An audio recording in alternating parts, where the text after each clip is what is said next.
ሰላም ሰላም፣ እንዴት ናችሁ? ዛሬ ደግሞ ስለ ሊንክድን እናወራለን።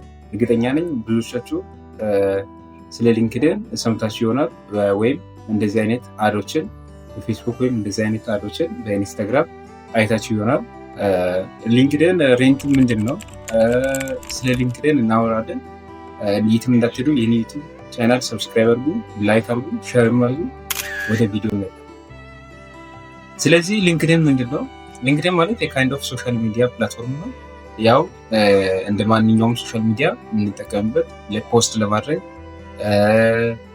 ሪያክት ለማድረግ፣ ኮሜንት ለማድረግ እንዲሁም አንዳንድ ቪዲዮዎችን ለማየት የምንጠቀምበት ካይንድ ኦፍ ሶሻል ሚዲያ ፕላትፎርም ነው። ግን ሊንክድን ከሌሎች ሶሻል ሚዲያ ፕላትፎርሞች የሚለየው እና ካይንድ ኦፍ ሶሻል ሚዲያ ፕላትፎርም ብቻ አይደለም። ኢትስ ካይንድ ኦፍ ፍሪላንሲንግ አፕ ነው፣ ወይም ጆብ ሰርች የምናደርግበት ካይንድ ኦፍ አፕ ነው። ስለዚህ ሊንክድን በጣም ብዙ ጥቅም አለው።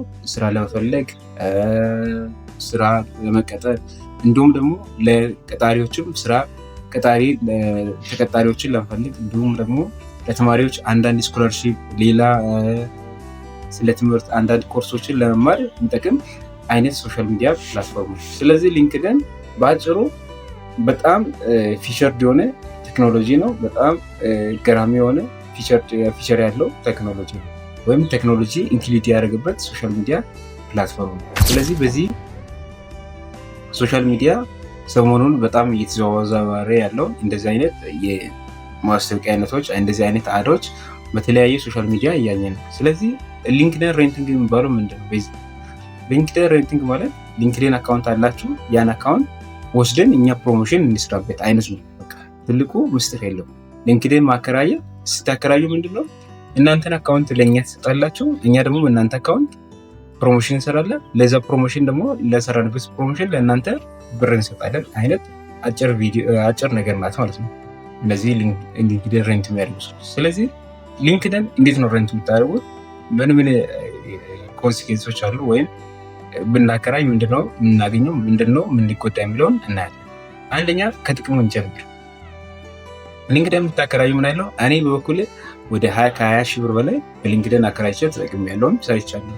ስለዚህ ምንድነው አድቫንቴጅ አለው። ለምሳሌ ተማሪ ላላችሁ፣ ግቢ ላላችሁ ተማሪዎች በጣም ዩኒቨርሲቲ ኦፖርቹኒቲ፣ ምክንያቱም ምንም አታደርጉት ጥቅም ወይም ከስፔሻል ኬዝ ካልሆነ ማለት ፍሪላንስ እያደረጋችሁ ላላችሁ ውጭ ሌላ ዝም ብላችሁ ከያዛችሁ ሬንት ብታደርጉ አይ ቲንክ በሳምንት እስከ 4,000 ብር እስከ 5,000 ብር ሪሰንትሊ እስከ 6,000 ብር ታገኛላችሁ በሳምንት። ኢትስ ቢግ ማኒ ፎር ስቱደንት፣ ዩኒቨርሲቲ ላለው ተማሪ ወይም ለአንድ ተማሪ በጣም ትልቅ ሰው፣ ማንኛውም ውጭ ላለ ሰው በጣም ትልቅ ሰው ብር ነው።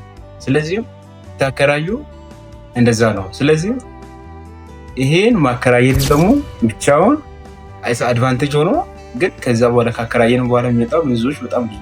ስለዚህ አካውንታችን ባር ይደረጋል። ቴምፖራሪ ሊሚት ሊሆን ይችላል፣ ኮምፕሊትሊ ባን፣ ፐርማነንትሊ ባን ሊደረግ ይችላል። እነዚህ ነገሮች አሉ። አካውንት እንዴት ነው ሬንት የምታደርጉት? ኢሜይላችሁ እና ፓስወርዱን፣ የአካውንቱን ኢሜይል እና ፓስወርዱን በእነዚህን አዶችን ክሊክ አድርጋችሁ ስትገቡ ያወራቸዋል። እናንተም በኢንስታግራምም በዋትስአፕ ያወራሉ ወይም በፌስቡክ ያወራሉ። ልክ ከዛ በኋላ ይጠይቃሉ። ስንት አመት ነው አካውንቱ ይላሉ። እንደዚህ ስንት ኮኔክሽን አለው ይላሉ። ከዛ ስትመልሱ ከዛ ለዚህ አካውንት እንደዚህ አይነት ዶላር በዚህ ዶላር ሬንት ማድረግ እንፈልጋለን። ከተስማማችሁ አዎ፣ ካልተስማማችሁ አይ ማለት የእናንተ መፍትሄ ነው። ካከራያችሁ በኋላ ልክ አክሰፕት ካደረገ በኋላ ኢሜይል እና የአካውንቱን ኢሜይል እና አካውንቱ የተከፈተበትን ማለት እንዳትረሱ፣ አካውንቱ የተከፈተበትን ኢሜይል እና ፓስወርድ፣ የአካውንቱን ፓስወርድ እዚህ ውስጥ ያለው እዚህ ጋር ባለው እንትን ላይ ያለውን ላኩላል ትልክላችሁ። እናንተ ለነሱ ሰንድ ታደርጋላችሁ። ከዛ በኋላ ካዩ በኋላ እንግዲህ ሬንት ያደርጉታል። ሬንት ካደረጉ በኋላ እንዴት ነው የሚሆነው?